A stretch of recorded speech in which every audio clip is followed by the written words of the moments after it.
Welcome to another episode of the Love Change podcast. Here we are again, Lovely Kay doing her hair. We're present. It's snowing outside. not doing his hair. What's going on? What's going on? If you're watching, you care about change.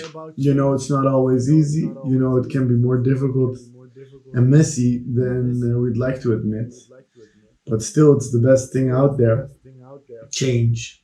And we like to talk about it as honest as possible and really tune in into all the growing pains and all the itchiness that comes with it.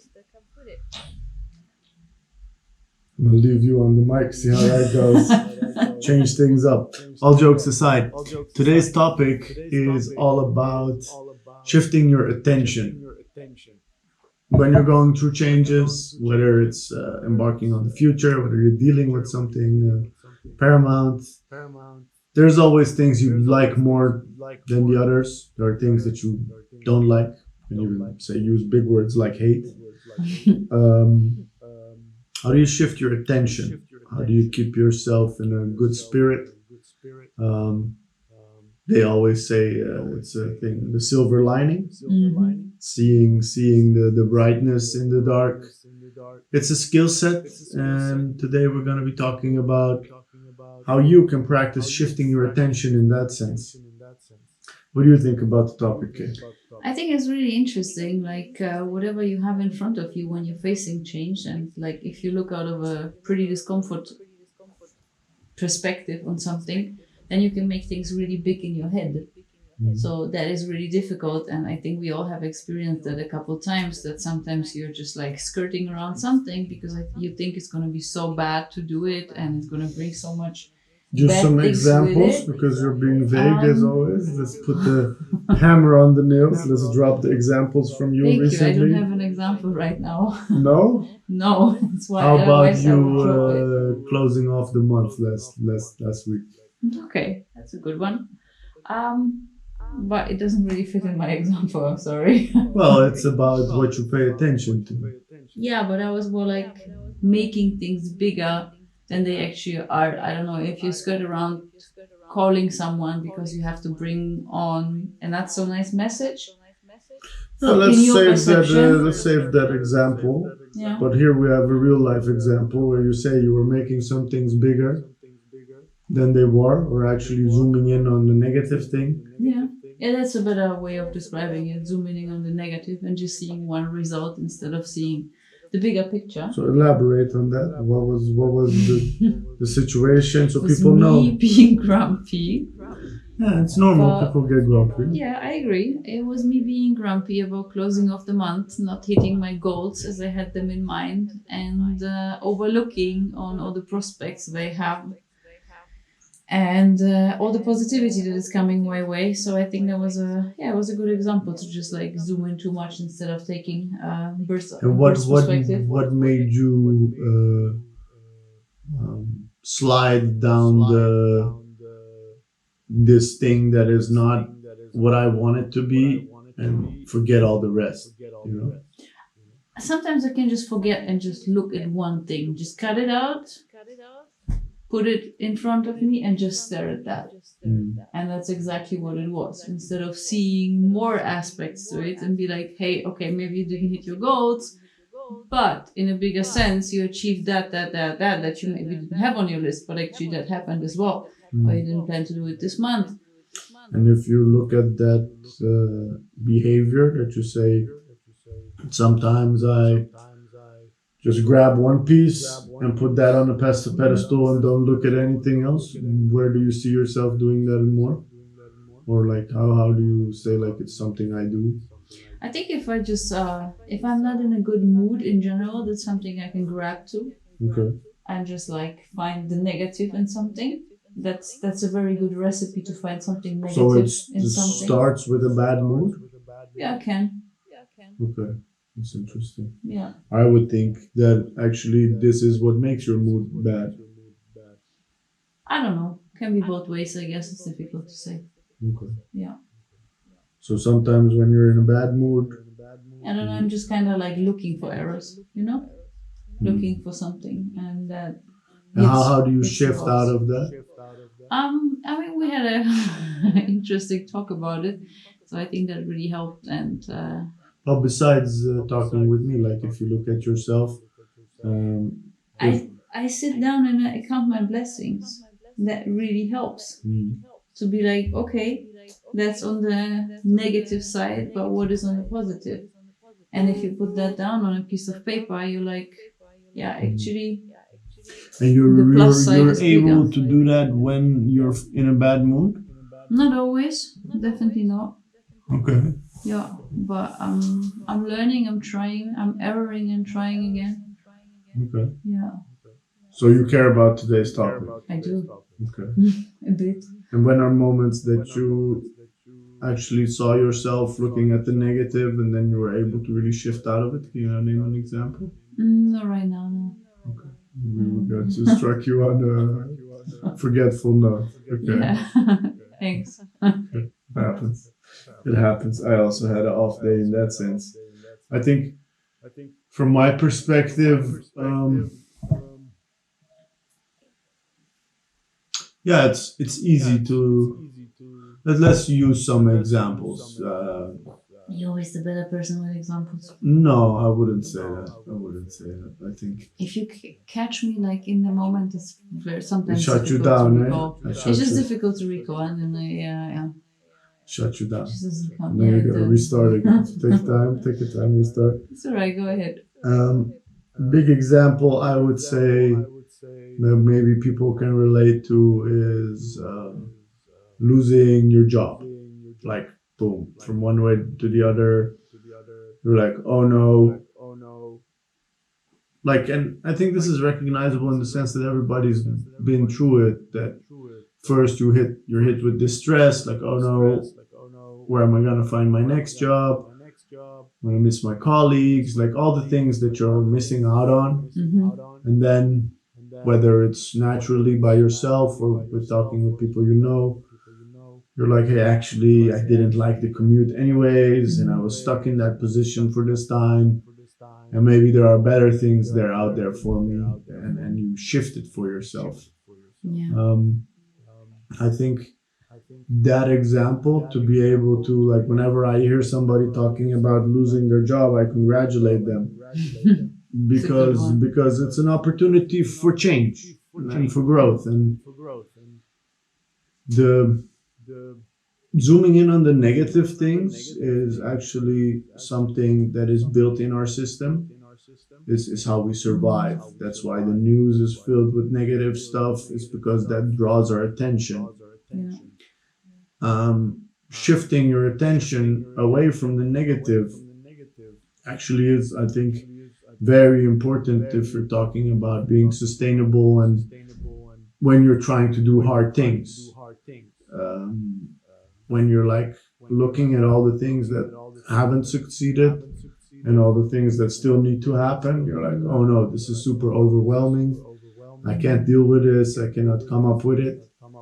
But like accumulating little wins and compounding your little successes and really spending time and energy on focusing on what is working and what is actually maybe taken for granted.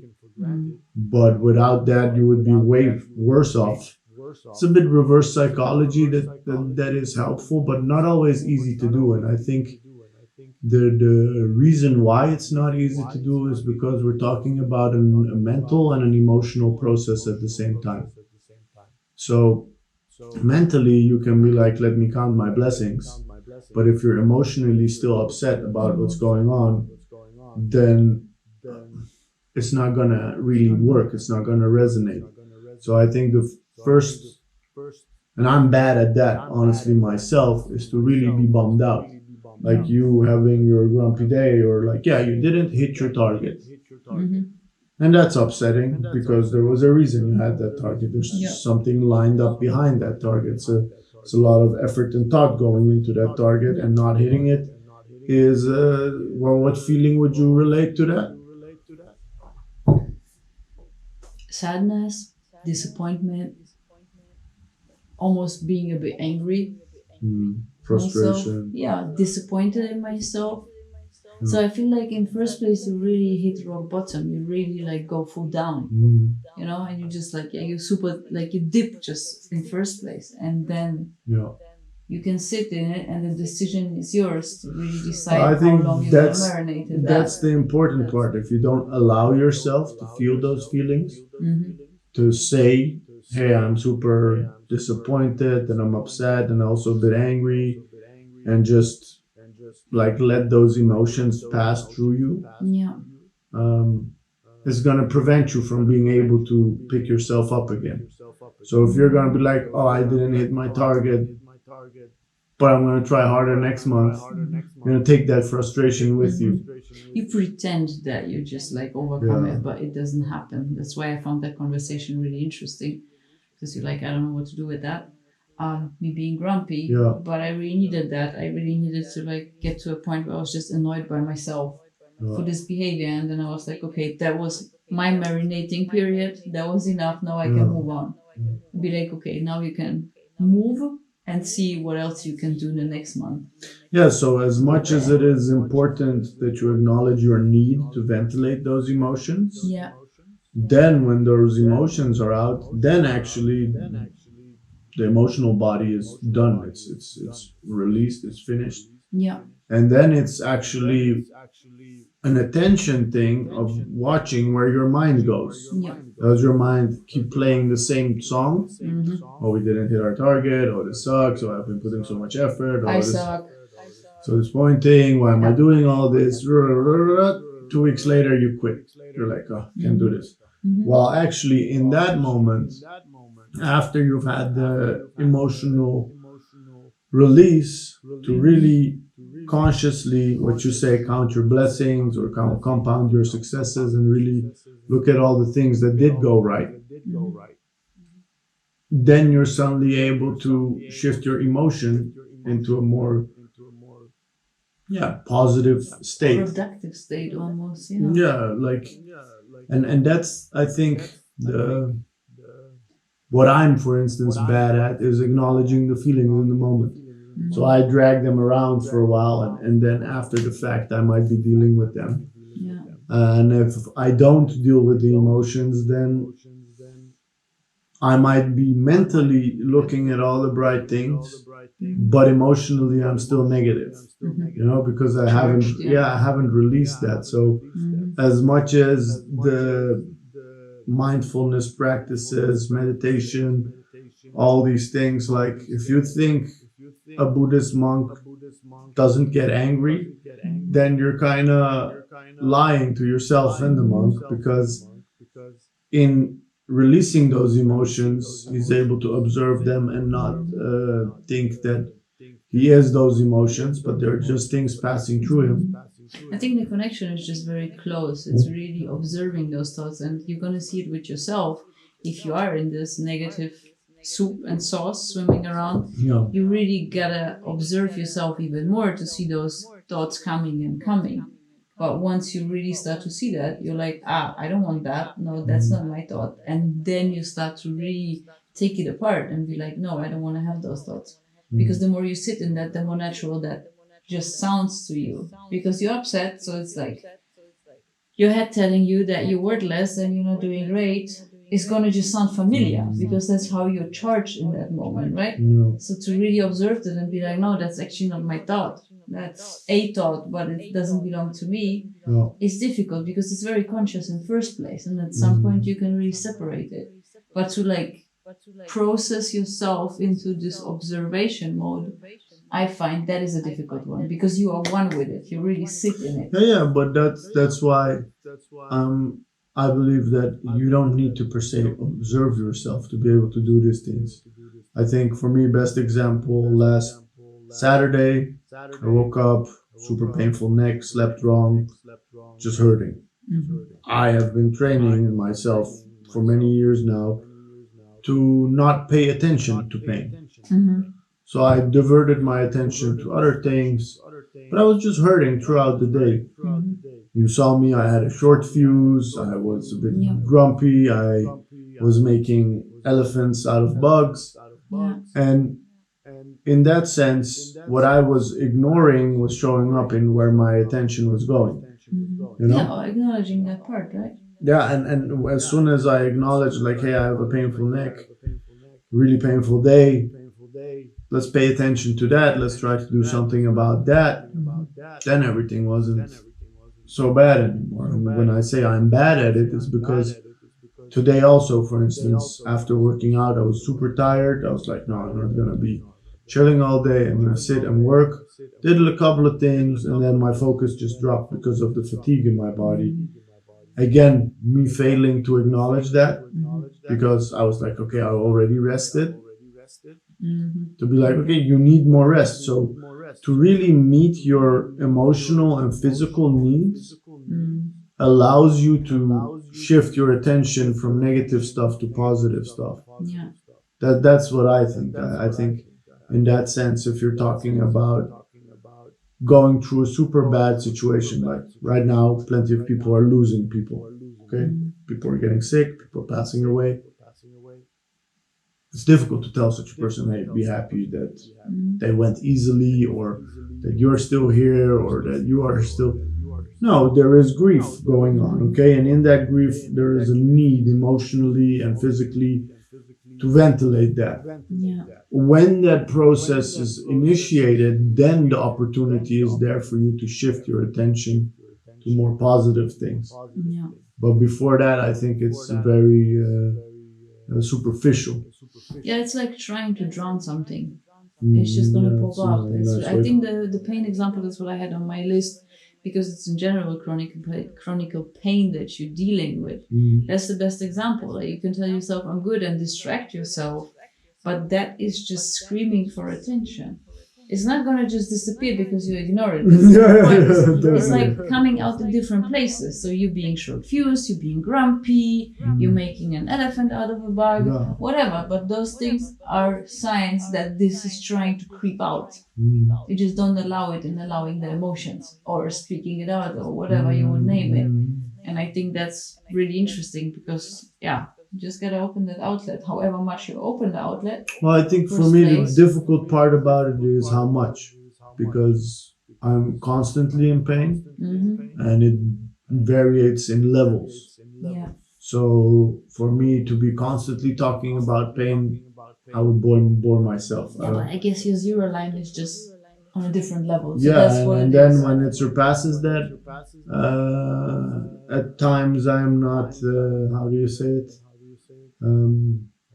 I'm too practiced in ignoring it. Exactly. Yeah, Then it's if my default. My default is don't pay attention to it. Well, if you hurt yourself, your full attention goes to your pain, which is normal. That's how people operate when there's pain. But I also have it just for a moment. If I hit myself like I hit my hip last time, I just started crying immediately. And just like couldn't. But there was 5 seconds and that was it. And that works Release. if you once in a while bump yourself and have pain. Otherwise, for me, my whole outlook of life would be a grim place because and it becomes a grim place in winter. That's why this flip back of the weather also hits me emotionally because I'm like, well, I just went through this whole passage of keeping my spirit up.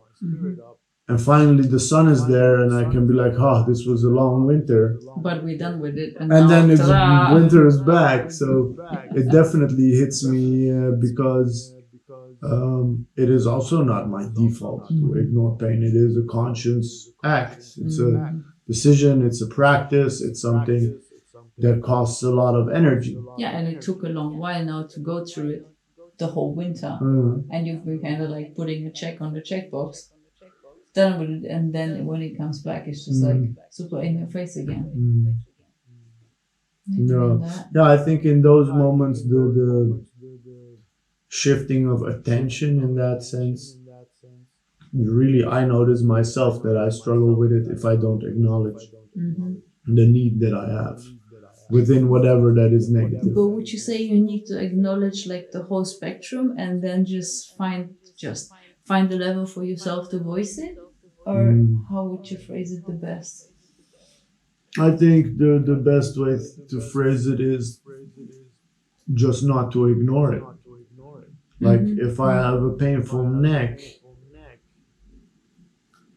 I'm just like, I'm not gonna pay attention to you. While it's my neck, my head sits on it. It's like all It's the kind of time. obvious, yeah. Yeah, it's all the time there. So uh, giving it a massage, doing something with it. Warm pillow. But imagine that something kicks in the middle of the night, kind of tries to wake you up, and you ignore it from your subconscious until the moment you wake up. And as soon as I open my eyes, it's there, and I'm like, okay, this is gonna be one of those days to be like, okay, then this deserves my time and attention, and I need to do something with it. That is, I think, for me the biggest step, because otherwise, yeah, I have plenty of pains that I just shrug off in the sense that um, it doesn't pull me down as much. When I'm dealing with nerve pain for a couple of hours, then at some point I need to do something with it, but I won't, and that's my constant battle. But I'm not sure how much pain is relatable for everybody as a positive, negative thing. I think a lot of people, what I see in coaching is um, anxiousness. So, like thinking of worst case scenarios, being scared of certain outcomes, all these downsides to things that you're trying to achieve but might seem scary. Yeah. The things that could go wrong, those a lot of times prevent you from stepping into what can go right. They hold you back. Like Fuck. you used the example of your launching your shop before it was ready because it's not done and what will people think It's and a certain reputation Yeah. to lose. all that stuff. Not thinking of all the opportunities that Yeah. are there. Absolutely. And I think as much as it is important for you to practice shifting your attention yourself, it's also valuable to be surrounded by people who do that with you. Yeah. Like if you're surrounded by people who take a positive look on life, then it will help you to shift away from all your own negative thoughts. Yeah, who also remind you, also like honest enough, and you allow their honesty to remind you of that, you know, and really allow yourself also to make them cheer you up, whatever. So I think that's also important. Like you can stay in your juice and be like, no, just want to be grumpy. If you want to do that, of course, but also if someone like points that out, it's interesting what your mind is doing. Yeah, that was interesting about our conversation when you were being grumpy. That you were like, yeah, you can also just make a joke about it. Yeah. Just to Yeah, I kind of really didn't like myself at some point. That's what I need to get. Well, I'm like, yeah, I just get annoyed by myself and the way I am and the way I show up. And then I'm done with it. So I guess if someone points it out by making jokes, I'd be like, yeah, well, so right. I can also imagine that just going completely wrong. I Because could, some people but it's were worth like, trying. when you're here. It's worth trying. Thank you very much for sending me into the minefield. You know what you could do? Play with fire. What's the worst thing that can happen? It explodes in your face. Feel welcome. Yeah, thank you. The invite is on the table. Very, very hospitable of you to do it. How about you make All the men can relate right now are like, no. No, thank you. Don't make jokes. My girlfriend told me that, no. No, to make jokes about somebody being upset, I think it's a very dangerous game. It depends, I guess. I would like to experience it and see. I will do it because I have no We're fear gonna tell of you at death. some point. I'm not afraid of dying, but no, I think this is the thing that we were experiencing is that you were grumpy, but you were also fighting being grumpy. Because I was like, go for a walk, take a breather, do I was something. not fighting being grumpy. I was fighting to reframe grumpiness. Yeah, but also I wanted to stay in the grumpy mood. Yeah, but the grumpy mood had to happen Conscious at the decisions table. in life. Yeah, it had to happen. Yeah, at you the didn't want to deal with that. You'd be like, get this grumpy woman out of the house, go for a walk and phrase it, which was a good intention to like tell No, me, but hey, also like if you're grumpy, maybe it's better to be grumpy. Like, what is a good way to be grumpy? You know, not behind the computer looking at your to-do list. Maybe not. Yeah. But if you like consciously want to be grumpy, this is the I best did way. not know this This was gonna such a work. conscious your achievements of the day to get super frustrating. To get like uber grumpy. Please send me a calendar invite. Then I disappear that day.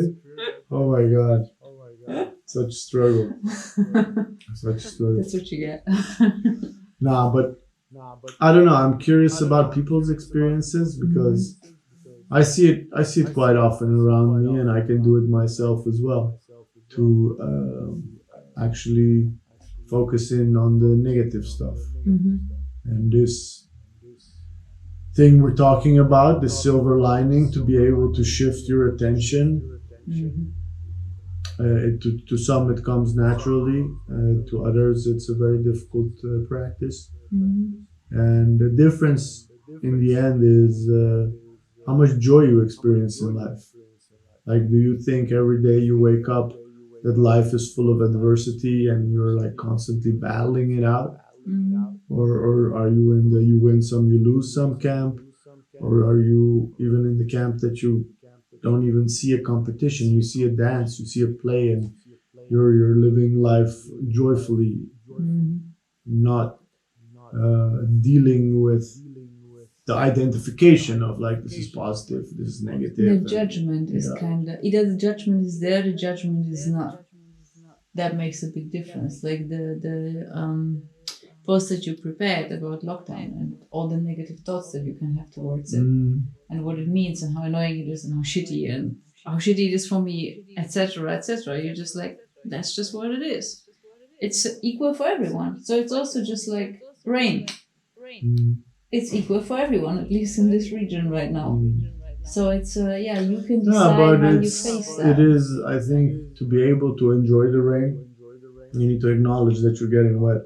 Yeah. You know? Yeah. You cannot ignore that fact and be like, oh, this is fun. No, you really have to notice the drops hitting you in the face, your shoes getting wet, to be like, okay, and I'm acknowledging these feelings. Yeah. And is this convenient? Maybe not. But it is a nice showing of nature. This is the planet, it's how it works.